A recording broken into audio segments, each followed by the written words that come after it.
Good morning, Panthers. Remember to check out our social media at GemsTV916. As the boys volleyball season comes to an end, we took a look on how the season's going. The volleyball season's halfway done. We have a few questions for the coach. The volleyball season for the 8th grade boys is starting to really on the uptick, and it's really going well. The boys are playing well. They're talking, communicating, going for the ball, and what's really awesome to watch is all the aces. Guys, all the kids need to come out, students need to come out and watch our teams and support us and watch some awesome volleyball. The struggles are some of what has been focusing, getting our skills back up to where they were last year. We left on a great note last year, and I want our guys to be right back there this year, so we're in the playoffs. And it looks like we're going in that direction again, so that's what's an awesome scene to see. There's a couple of players that play volleyball. Let's see what their thoughts about the season is. I think it's going pretty good. I think we still need to work on some stuff, but other than that, we're doing pretty good. My expectations for the season are that we'll lose 1 to 2 games, but they'll be good games, but I think we'll still win a lot of our games. It's going pretty good. We faced the tougher teams in the preseason, but they were good games. So, yeah, we did pretty good. I think we'll do better than last season. We got a lot better, but I think we'll still have some tough games. Now we know a little bit more about the volleyball season. This is reporter Tanner Janicki with photographer Brett Rieger signing out. 3 weeks ago, we had a gas leak here at GEMS. Some students still might have a question on what happened. Riley took a deeper look into it. Before spring break, there was an alleged gas leak that caused an evacuation. Let's talk to Ms. Fernandez to see what actually happened. So I was notified by someone in food services that there was a very strong odor to which they thought was the smell of gas or propane. They weren't sure, but that it came on immediately and was making them a little dizzy and headaches. And so in the abundance of caution, quickly went over and checked it. We're unsure of the source, and so that's why we did the evacuation. When the fire department came, they didn't believe it was gas. They did tests. It was not gas, but the odor was strong enough to where they weren't going in. After city checked it and things like that, it was determined that it came from a pipeline, like a sewer pipeline, that was bent incorrectly and causing a backup that led to an increase of a not fun smell in there for everyone. Now that we know what actually happened, let's talk to some students and staff and see how this inconvenienced them. When the gas leak happened. I was thinking, is this real and why does it have to happen today? What were you thinking when the alarm went off? When the alarm went off, I was actually kind of confused. I was like, what could happen? Because I didn't see any smoke, and I thought we were going to go home early, but then I was like, I think we might stay here because it's just a gas leak, not an actual fire. Now that we know a little bit more of what happened, I'm reporter Riley Stowers with videographer Avery Fortune with GEMS TV. So the gas leak the other day, or where we were sitting outside, definitely inconvenienced my class a little bit. We were working on a project and we were up against a time frame because we were going on break. So that's really kind of how it inconvenienced me, but luckily 5th period they kind of got it together, and then the Tuesday we got back, they were actually able to pull it all together and get things turned in. So a little inconvenience, but we were able to kind of get through it. And now it's time for sports.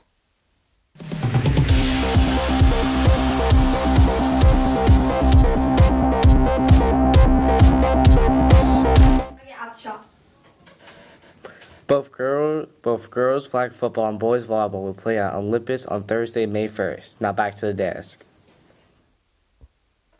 Now we will leave you with the SBAC skit from Jerem. Have a great day, Panthers! Hello, Panthers. I'm Joseph Irigoyen. I've studied SBAC for quite some time now, and I'll show you how it works. Your first 15 questions on the CAT determine what types of questions you get later on in the test. When you answer those early questions correctly, you receive harder questions. When you answer early questions incorrectly, you receive easier questions. Later on, we'll show you a skit on how it works. For now, Nevin, the first student, likes math and does well. This was his performance on the first 15 questions. What I want to show you here is each of the questions 1, 2, 3, 4, 5 is along the x-axis of this graph. And if the question is easy, medium, or hard, that's its placement on the y-axis of the graph. The red and the green dots indicate whether Nevin answered correctly or incorrectly. Correct answers are represented with a green dot, and incorrect answers are represented with a red dot. He did well on the first 15 questions, so he got harder questions. You can see that most of his incorrect questions were those hard questions, but most of his correct questions were the easy and medium questions. After he finishes this section, the cat finds his performance level and determines whether he got the standard. He did very well on those easy, medium questions, and so the cat decides to give him more hard questions. He gets harder questions later on in the exam, since he's already proven that he can do the easy and medium questions well. Now let's move on to Bodie, the second student. Bodie struggles with math more than Nevin. This was his performance on the first 15 questions. You can see, compared to Nevin's graph, there's quite a few more red dots in the medium section, as opposed to green dots there. He didn't do quite as well on the first 15 questions. So for the rest of the test, he got easier questions. The cat decided that mostly correct answers were going about to the medium section, and everything above that was a bit too hard for him. So it challenged him with questions that were appropriate for his level, more easy and medium questions for the rest of the test.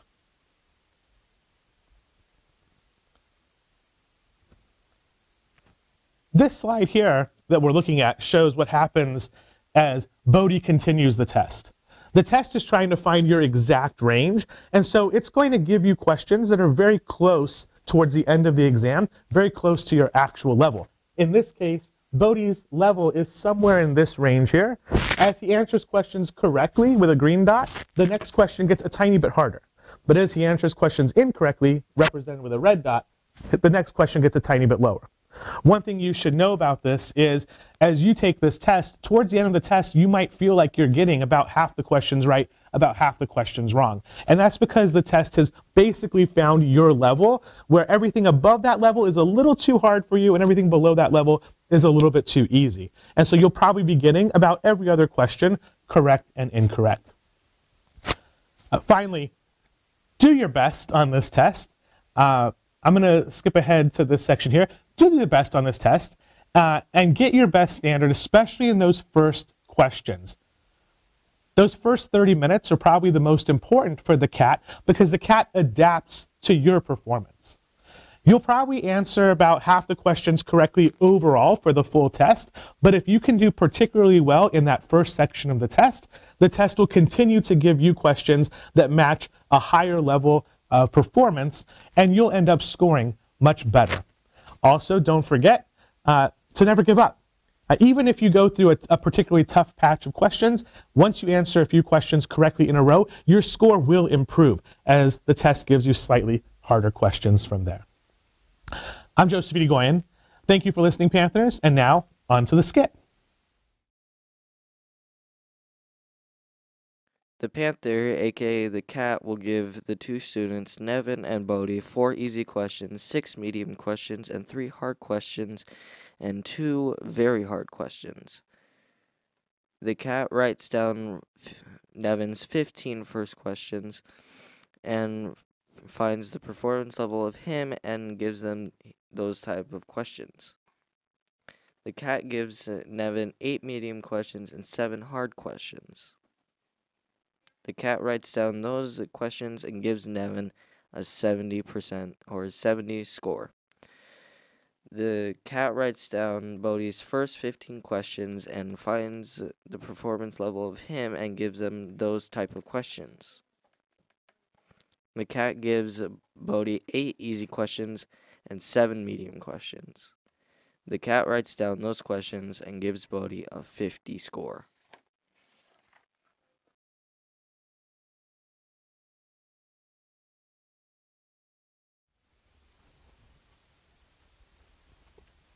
Hello, I'm Jeremy Morrison.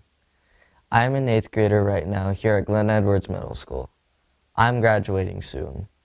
I will be going to Lincoln High School, as you can probably see here, in about 1 month till the end of the year.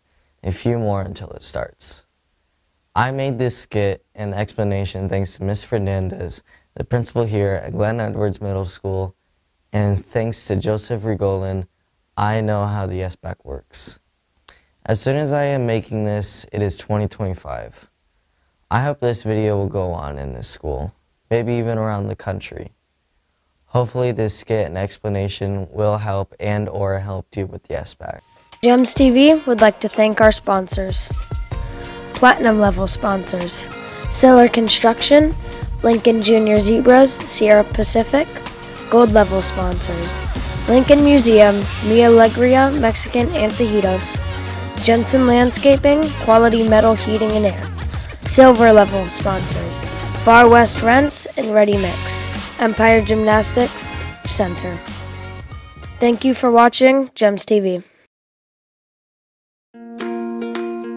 The company's like family, from the top to the bottom, and you feel that support no matter what part of the company you're in. You feel the support of the whole family. My dad, he's worked here for 28 years. My brother, he's been working here for 6 years. I graduated high school, waited till I was 18, saw a job opening, applied, and just kind of staying with it. The company's been huge for my whole family and possibly maybe my kids one day. We're not a company of numbers, we're a company of people. I think it comes from Red Emerson. His greatest asset is the people that work for him. It's more than just working here. You know their families, you know what they do, you know their kids play baseball. It's definitely a family operation. I went to my younger brothers that also worked for Sierra Pacific. I looked on the bar stool and I seen his pay stub. I was like, wow, you're making that kind of money? He goes, yeah. And I said, well, the next time they're hiring, then you let me know. That was 14 years ago, and so that's how I got started. We treat people like family. They aren't just employees. The strength of the company is the people, number one, and that forest resource, number two.